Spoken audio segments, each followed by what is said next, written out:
So to put the texture on, you can either, I used to use a needle tool a lot to put the texture on, but I find it's a little bit harsh. So I've started using one of my metal tools with a bit of a curve on it.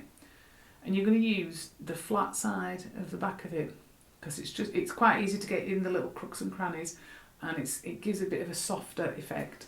And also by putting texture on the hair, it means that you can leave it fairly unfinished. Like I don't smooth out and take ages refining any of my sculptures, because I can't be bothered, and I like them looking like this. Okay, so the texture is going to be going up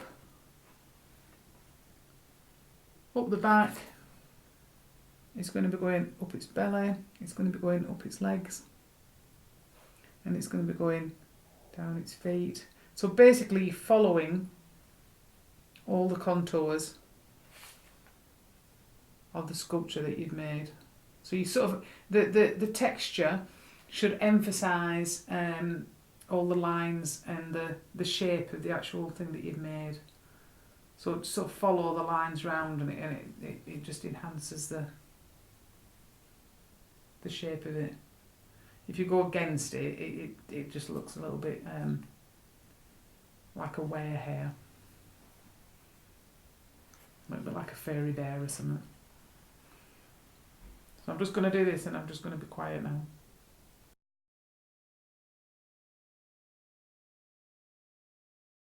If you're only making one of these, it can be quite therapeutic doing this. If you're making a few, or you've made lots, it's really boring. It's my least favourite bit. But a lot of workshoppers really enjoy it because it's the least intense bit. The head. Okay, so at this point we'll have all had our dinner, and we'll come back and we're slightly sleepy. And then we'll do the hard bit, which is the head.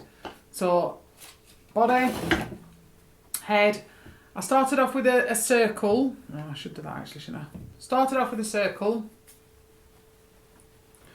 And then you just need to make it a little bit more elongated and slightly narrower at the end. So circle, again, it's easy to do it in your hand. I know it's not as easy to see, but it is easy to just do it in your hand. So you just roll it out a little bit in between your hands.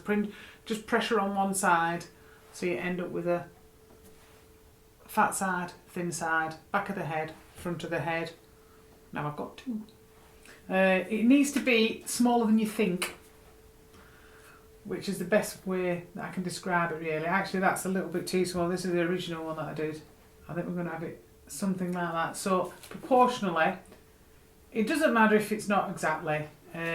Sometimes I do quite big heads, sometimes I do a little bit smaller. We are going to elongate it a little bit more as well at the front, because we're going to be adding noses and cheeks and stuff to it.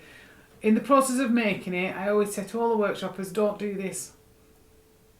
So don't balance it on the neck, because it is quite sticky, it'll stay on, but then once you started working on it, it can fall off very easily. So don't do that. Okay, so what we're going to do first is you're just going to give it a little bit of a smooth out, just so that all the head, it's all just nice and rounded.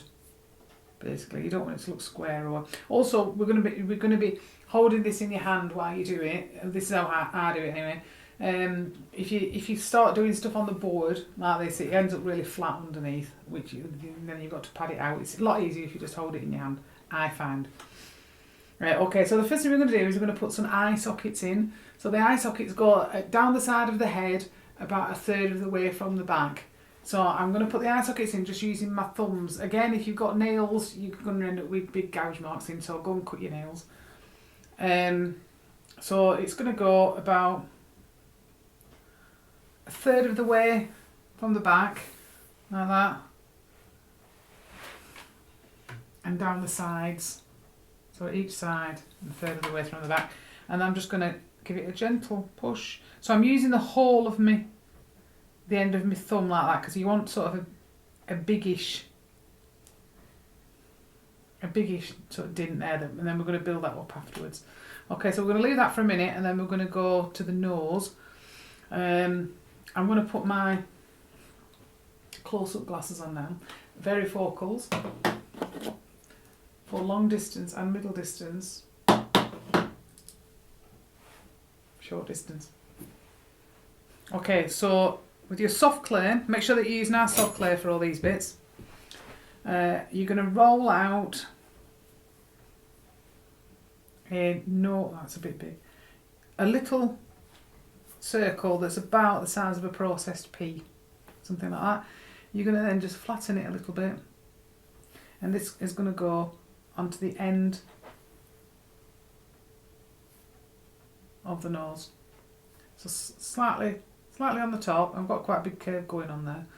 So slightly on the top, but right at the end. I'm going to put a little bit of slip. If I'm making this by myself, I don't bother with slip because I think it's usually still quite soft. But it's always better just to make sure. So stick that on. And then you're going to scrape some of the clay. I'm going to use my finger. If you want to use a tool, you can use a tool. I'm just going to keep hold of that a little bit, and I'm going to scrape the clay up like that, so it's nice and flush onto its head. And then at the front, I'm going to drag a little bit down. That's for inside its nostrils. If you've got a bit of an edge there, just give it a bit of a tap or a bit of a stroke, just to make it nice and rounded. And then you're going to need a pokey stick. I use one of these wooden pokey stick tools. It is actually called a pokey stick in my mind. Pokey stick tool. So that's going to go in the front of the little line. So you should have a line here, a line there. You're going to stick that in, and then you're going to give it a bit of a wiggle up the side. You can do the same. Like that. You can leave that like that if you want, have it a little bit more inflamed, or you can tap it down. But actually I think it's probably better leaving it up like that for now, because the next bit tends to overlap the nostrils a little bit anyway. So we've got the starting of the nose here. So with some more soft clay, you're going to then just roll a couple more balls. Now when you roll your balls, don't roll them for too long, otherwise they just dry out. I'm going to flatten those down a little bit. So these are a little bit bigger, more like a processed pea size. Something like that. Obviously you can alter the size of these to whether you want big cheeks or little cheeks. But so for this size, it's going to make... So I put some slip just underneath where you've done the nose at either side here. You're going to leave a little gap in the middle. So I'm just going to press one on. And then the other on, like that. And then I'm going to use my metal tool. Make sure your tools are clean. And I'm going to just blend all the way around. Just watch the nose.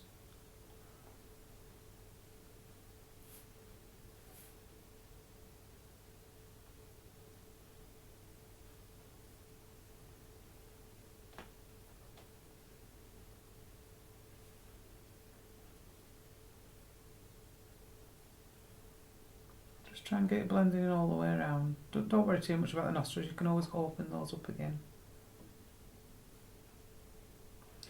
And just, if you smooth it off, if you spend a bit of time just smoothing this bit off now, it's much easier than when you actually squish them together a bit more. So just a bit more of just a nice, smooth finish. Keep your tools clean.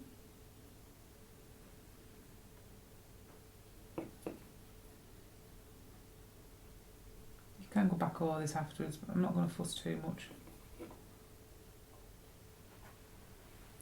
Okay, and then I'm going to push those then, the different sizes of those, doesn't matter.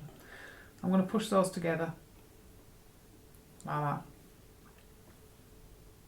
Okay, and then you're going to pull off another piece of clay about processed pea size. Roll it into a ball first, and then just roll it into a little bit of an oval. This is going to be for its mouth. So a little bit of slip, don't get too carried away with the slip. A little bit of slip underneath. So I'm going to put it on underneath, but slightly back from the little cheek bits that you've just put on. So you can try it on for size anyway and have a look. So I've just literally just tried that on there. As you can see, it starts getting a lot more expression straight away. And then I might just try it on a little bit more forward and see what that looks like. Oh, I think I like that better. That's a little bit more forward. So you can just try it on wherever you want. See which is the best. And then I'm going to blend in the sides. So the sides are blended in, and then blend in all the way around underneath. So you can't see the join. You don't want its bottom lip or its jaw dropping off, obviously. And then you can have a little bit of an extra bit of a shape. You want to give it a bit of a squeeze. Shape it up a little bit. If you close the mouth up a little bit, you can always go back and open that up again. So you might want to just play around a little bit. Just make sure that you don't lose the definition on its mouth. So you might just need to go over and open the whole thing back up again once you've got them on. You might not, but sometimes you just do. Have a little play about. Also, with putting the bottom lip on there as well, if you want to put some goofy teeth in, you can put some goofy teeth in, which sometimes I do. It's good just to spend a little bit of time getting this just right. Okay, so that'll do for now. We're now going to bulk out the cheeks a little bit. So we're going to put a little bit more volume underneath the eye here. So again, I'm just going to put a little bit of slip underneath the eyes on either side. And I've just pulled a lump of clay off, and I'm just going to stick that on to the side. So if I've this much, if I stick that on, and I'll show you how big that makes it. So I've stuck it on just underneath the eye, like that. And then I'm going to blend, I'm going to keep this bit raised up, and I'm going to blend the rest in thoroughly. You don't want to see any lines or any joins, because if you do, once it dries, they could open up a bit, and they show up a lot more once it's dried, and then once it's fired as well. So just make sure it's really well blended in. Like I say, I tend to use my hands a lot, but if you prefer to use I tend to do most of it with my hands, and then finishing it off with a tool, just to get it right. And then you end up with it's quite a sticky out cheek. It does look a little bit like Pink Panther doing it this way, but I do like them. So I'm just gonna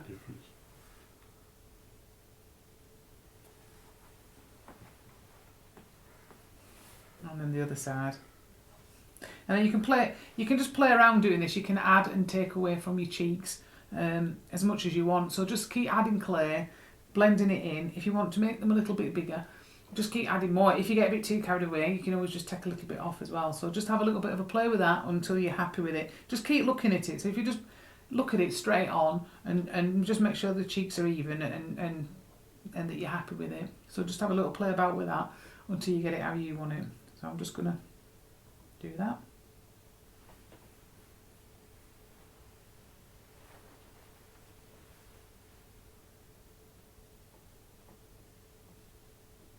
And make sure that you're blending it into the eyeball as well. You don't want to end up with a big lump here. You need to keep this eyeball free, because that's what we're going to do next, the eyes, which are very, very important.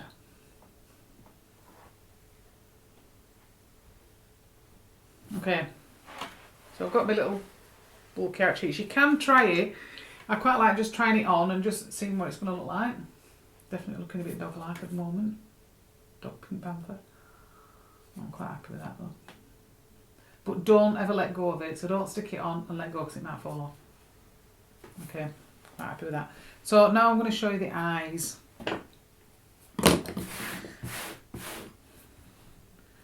So I'm going to roll out 2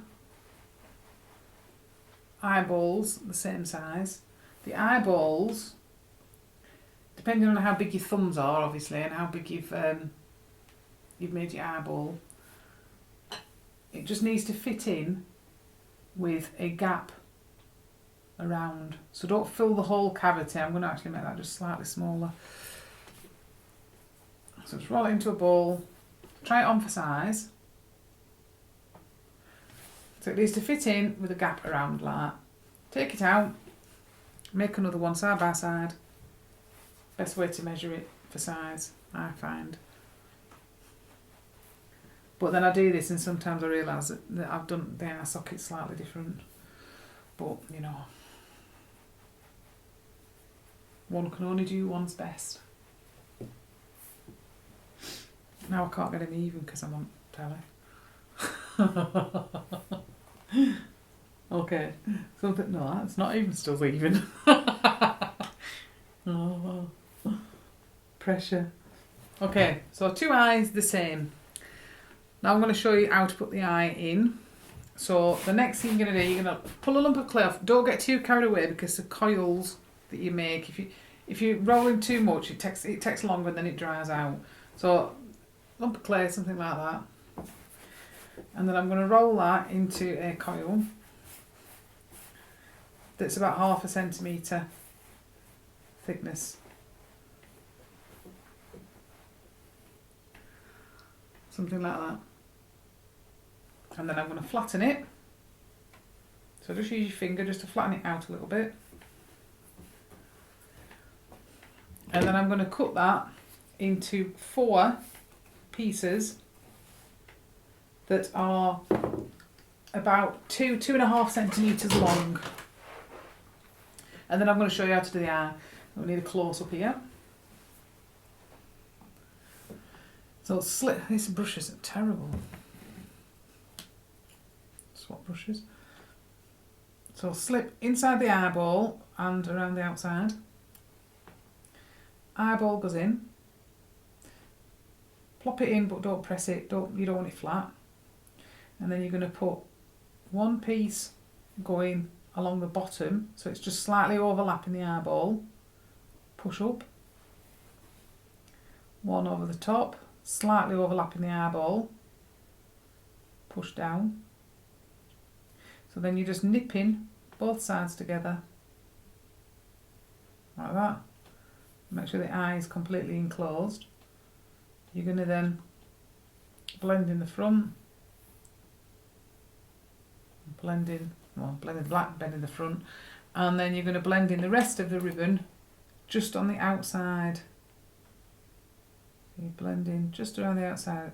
Don't touch the inside of the eye. That's done now, as much as we're going to do it. You can just finish it off however you wish. Use my finger.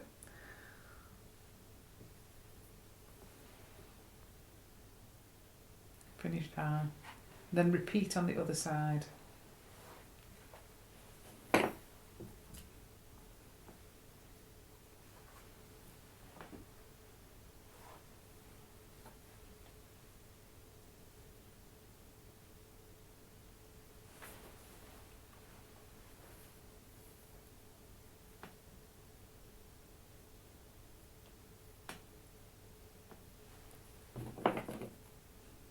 So when you're doing the eye, just make sure that you don't put the ribbon too far over the eyeball, otherwise it ends up really slitty, and it looks like it's skinty, evil.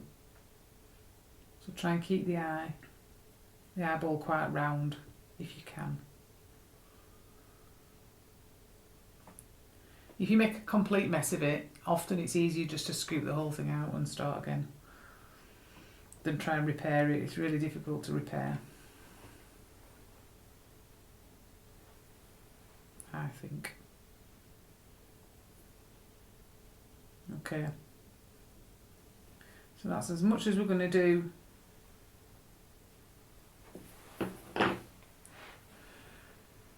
as much as we're going to do before we stick it on the head. Not the head, this is the head, on the body. So we're going to try it on for size now. So you can just try it on, have a look and see what position. You can put it in any position you feel like. So I'm just going to have a little look. I think we'll have a sideways one today. Looks like it's a curious sideways looking hare. I've just been directed again. A sideways looking hare. If you want to cut the neck down a little bit, you can cut it down. They don't actually have very long necks, but my hares do have long necks because I like them. If you are having it looking a little bit higher up, you'd need to chop down with your knife from back to front, like that. Chop a little bit off so that it has more of an area to stick on, like that. But I'm going to have mine just like this, I think, today.